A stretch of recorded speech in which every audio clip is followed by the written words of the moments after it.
Europe 1, 16h30, 18h, les meilleurs moments de Laurent Ruquier.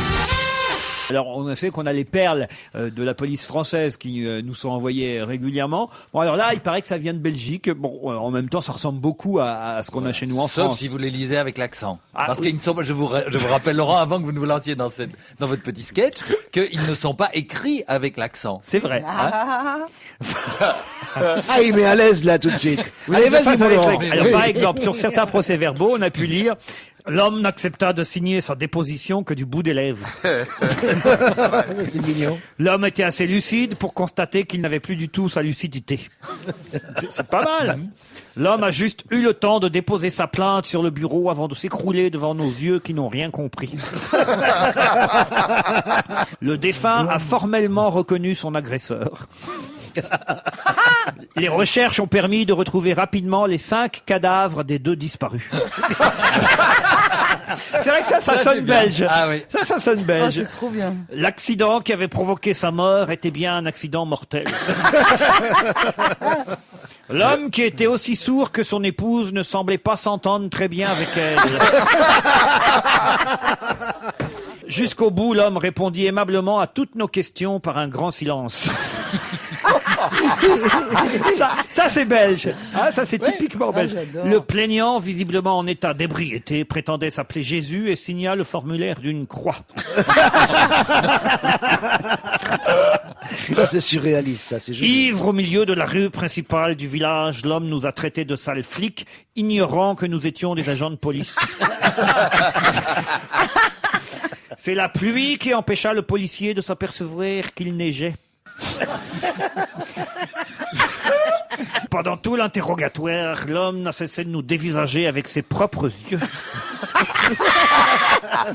Non mais c'est vrai qu'elles sont différentes de ce qu'on connaît en France quand même, faut bien dire. Le policier a pu frapper son agresseur à la tête sans difficulté, son arme étant parfaitement réglementée. Percé de plusieurs balles, le cadavre flottait quand même dans la rivière. Le suspect s'est alors décidé à passer aux aveux sans même qu'on ait à le frapper. Quelle horreur! La tête ne lui tenait plus que par la peau du derrière.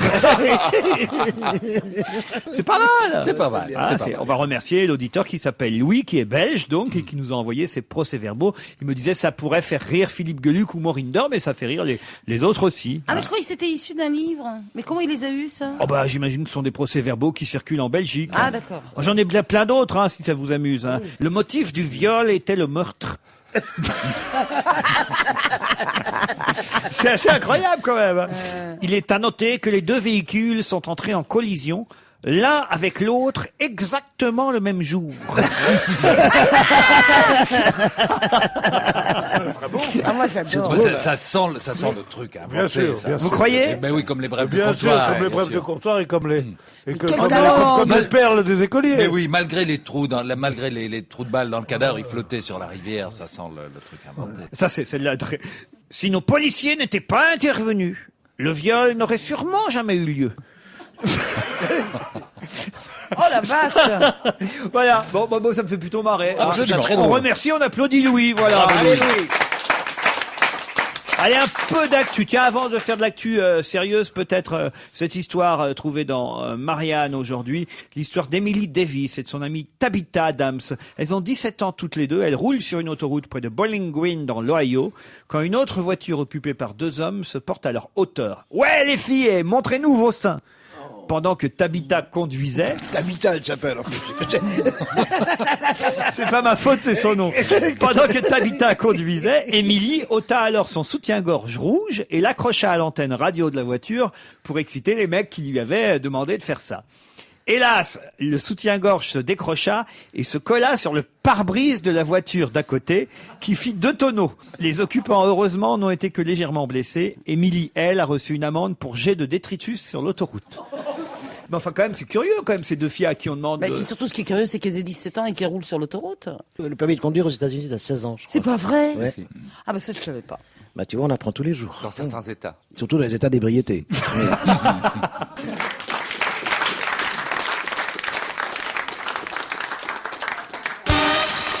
Europe 1, la crème de On va se gêner. Tiens, un retraité a été condamné pour avoir tué le chat de son voisin. Ça se passe dans le Pas-de-Calais, à Arras. C'est pas votre chat à vous, hein, Gueluc. Non, en fait, un jour, il y a des gens qui m'ont dit que leur chat s'était fait écraser. Je leur ai envoyé un autre livre en remplacement. Oui, je pensais qu'ils avaient laissé traîner leur livre sur la route devant chez eux, alors j'en ai envoyé un autre. Mais non, mais c'est un vrai chat. Ah là, c'est un vrai chat. Un retraité jugé pour avoir tué le chat de son voisin en posant un piège a été condamné à 150 € d'amende et 1100 € de dommages et intérêts par le tribunal d'instance d'Arras. Il faut dire quand même que le voisin avait retrouvé son chat carrément. Il y avait un piège et le chat était pendu dans la haie. Et c'est pas un suicide, on est sûr. Ah non. Faut Le dire chat que n'a pas laissé un mot. le voisin en avait marre de voir des chats venir gratter dans son jardin. Voilà. Ah oui. Les gens peuvent être Il y a méchants. beaucoup dans les campagnes, il y a beaucoup de gens qui assassinent les animaux. Hein. C'est vrai? Ah ouais, beaucoup. Vous-même? Non, pas moi. Non, moi j'ai vu un chat empoisonné. Des gens, les chasseurs peuvent, si tu vois votre chien, ils peuvent tirer dessus si vous les avez emmerdés, des choses contre la chasse. C'est vraiment des choses qui arrivent. Des crimes d'animaux, ça existe. Moi, je crois qu'il faudrait aller faire la justice dans les campagnes. Parce qu'on dit toujours les villes, les cités et tout ça. Il y a Les beaucoup- campagnes, c'est bien Il y a pire. une délinquance énorme en Ils campagne. se tuent tous. D'ailleurs, les gens des campagnes tuent tous leurs parents. oui. oui, parce qu'ils disent, bon alors là, pour la grange, alors comment qu'on va faire? Dès que t'arrives à 45 ans, pouf, Accident de tracteur. tu prends une décharge de chevrotine. Bien sûr.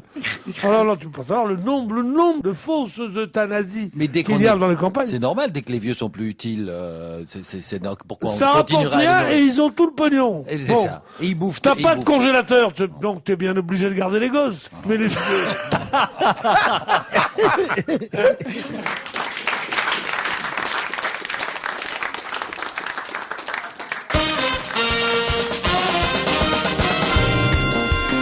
On va se gêner. Laurent Ruquier, les meilleurs moments sur Europe 1.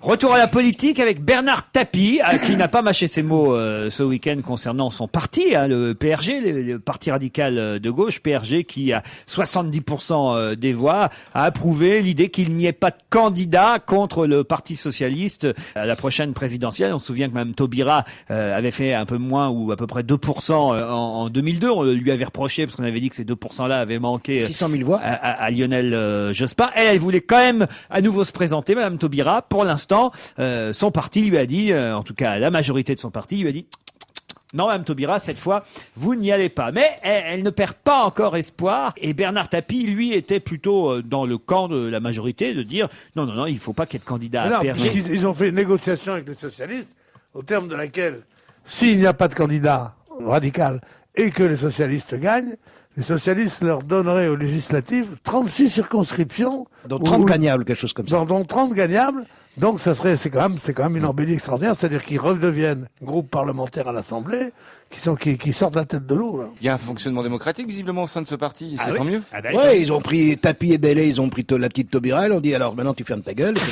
Et ça s'est fini comme Cette ça fois- l'histoire. cette fois-ci, t'obéiras. Ben c'est tout. Voilà. Sauf que, il est ambigu, Bernard Tapie, quant à sa propre candidature à l'Élysée. Je ne sais pas si vous avez lu l'interview du Parisien ce matin. Je suis sollicité depuis plusieurs mois par Bailey, donc le patron du parti, mais je réponds non pour l'instant. Il n'y a rien qui justifie ma candidature. Il ne suffit pas d'être populaire. Il dit, mais si demain matin, je me sentais un rôle utile qui corresponde à une nécessité, je diffère tout de suite la nouvelle pièce de théâtre que je prépare avec Adriana Carambeu. Ah, c'est sérieux. Si la République m'appelle, j'appelle Adriana. Et alors, le journaliste lui dit, mais alors, différer une pièce avec Adriana Carambeu pour une présidentielle, est-ce que c'est possible? Et là, Tapie répond, mais si l'enjeu en valait la chandelle, évidemment, mais c'est- Adriana, superbe en Marilyn Monroe, le comprendrait très bien, dit Bernard Tapie. C'est rigolo, non? C'est plutôt consternant quand même. Donc, tu vois où on est la politique, c'est quand même extraordinaire. Moi, je Personne trouve qu'il l'appellera faudrait mettre Adriana Carambeu candidate. contre Ségolène Royal. Sauf que de toute façon, on ne porte-avions. connaît pas encore tous les partants pour l'Élysée l'année prochaine, et on pense même que le président Chirac n'a pas totalement renoncé à sa candidature. Tout ce que je vous dis s'avère. La Je semaine vous l'ai dernière dit encore. La semaine dernière encore, que Chirac était capable d'y aller, parce que tout ce qui peut nuire aux petits, il le fera. Et alors, évidemment, le journal du dimanche hier revenait sur la santé du chef de l'État. Est-il possible qu'il se présente? Est-il en bonne santé? Pardon? L'Élysée assure que le président se porte comme un charme. Je me sens effectivement dans une forme tout à fait convenable, a dit le président mi-septembre dernier, depuis son accident vasculaire cérébral d'il y a maintenant un an. On s'interroge évidemment. Faut qu'il fasse reprendre ses costumes un peu. Alors voilà, le JDD dit que, connu pour son bon coup de fourchette, le président semble quand même flotter dans ses costumes. Et certains font remarquer que son emploi du temps chargé parvient toujours quand même à lui ménager de larges plages de repos. Les derniers témoins rappellent les problèmes d'audition du chef de l'État qui, par coquetterie, refuserait toujours de porter une oreillette. Mais ça se voit pas, l'oreillette. Le message officiel de l'Élysée, qui s'efforce de repousser toujours plus loin l'image d'un président vieillissant et plus fragile, a quand même du mal à passer. Moi, je le trouve en forme quand je le vois, le président. Mais quand même, l'histoire de l'audition, c'est important pour un président de la République. Il risque d'avoir un peu plus d'audition quand il sera plus président de la République. Chez le juge. Non, mais Ça fait réfléchir. Et ce soir, faut pas manquer le truc, le J'ai vu, documentaire j'ai de vu. Rothman. Hein. c'est bien. Moi, je l'ai pas encore vu, puis je vais pas le voir. Parce que j'ai affaire ce soir. Mais oui, il y a les Moreau qui viennent manger. Ah bon? Ah ouais, ouais. Je crois qu'il était fâché. Ah non, il déteste la politique, surtout Mme Moreau. Elle peut pas voir la politique. C'est qui ça, les Moreau? Les amis à nous, que tu connais pas, je connais pas tous tes amis, moi. je veux dire. J'ai acheté en tout cas des côtes de veau dans une boucherie rue Mouton du Vernet. Je Mais vais c'est te pas dire, normal. c'est pas donné, hein. C'est pas donné, mais la côte de veau, la belle côte de veau, l'énorme côte de veau, tu la prends très épaisse. Tu Alors, l'as fait c'est en très cocotte. simple. Ah non! La côte de veau épaisse, tu l'as fait en Oui, cocotte. oui, madame, oui, mais il a raison, il a tort. Tu la commences avec un petit peu de beurre, un petit peu d'huile sur une poêle.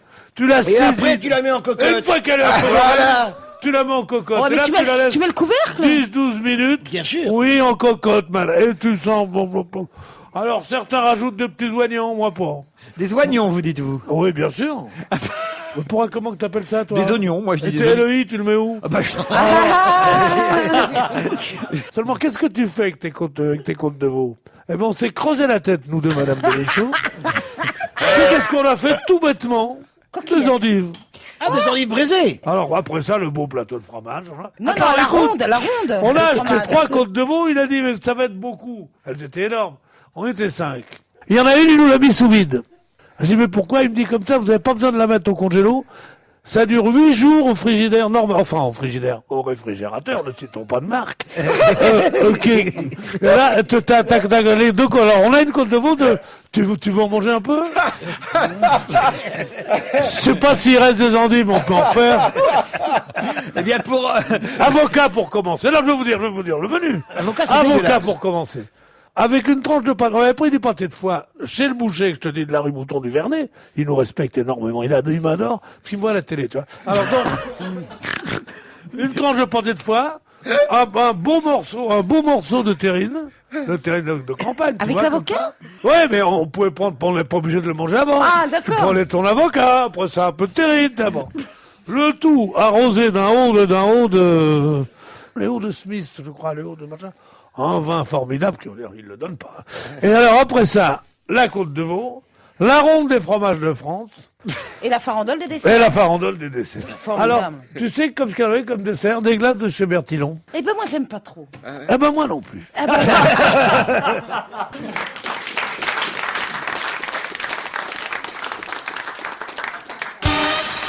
Europe 1, la crème de la crème de On va se gêner. Dites Pierre Bénichou, dans le JDD, là, j'ai vu une info qui a dû vous plaire.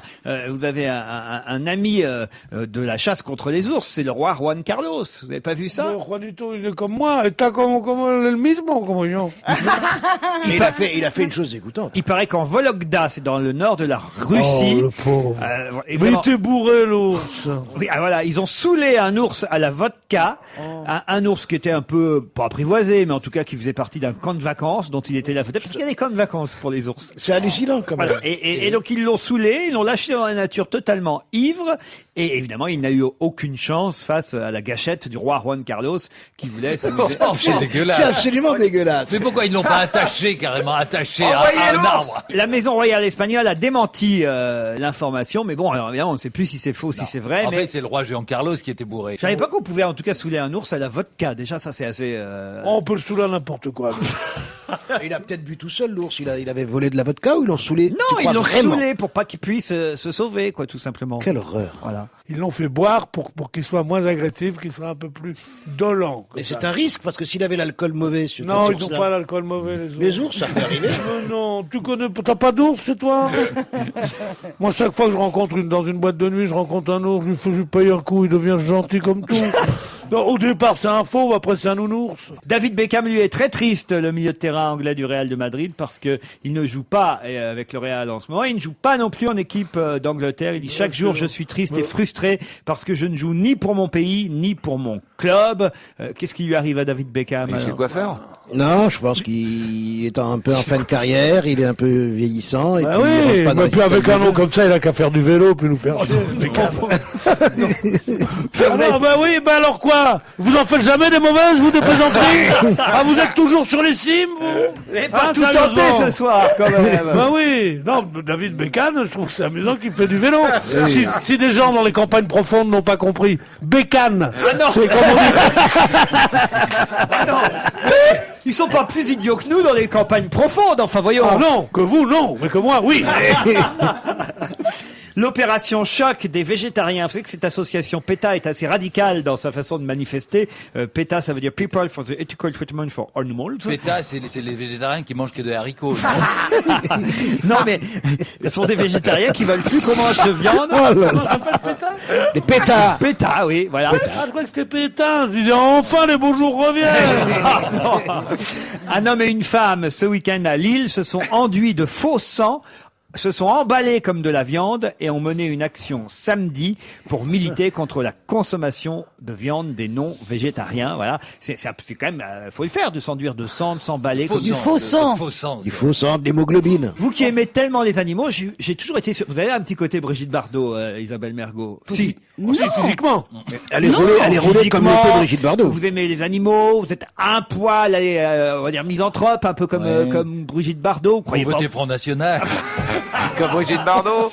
Moi, je décide d'être végétarienne régulièrement, mais j'oublie. Mais c'est vrai, alors je suis là au restaurant, puis je dis bon, bah, je vais prendre un tartare. Et une fois que c'est parti, je me dis merde. Mais non, non, je suis pour la consommation de la viande. C'est vachement bon, du poulet rôti. Qu'est-ce que c'est bon. De toute Ah, d'accord. façon. Alors, est-ce que le poisson, c'est de la viande?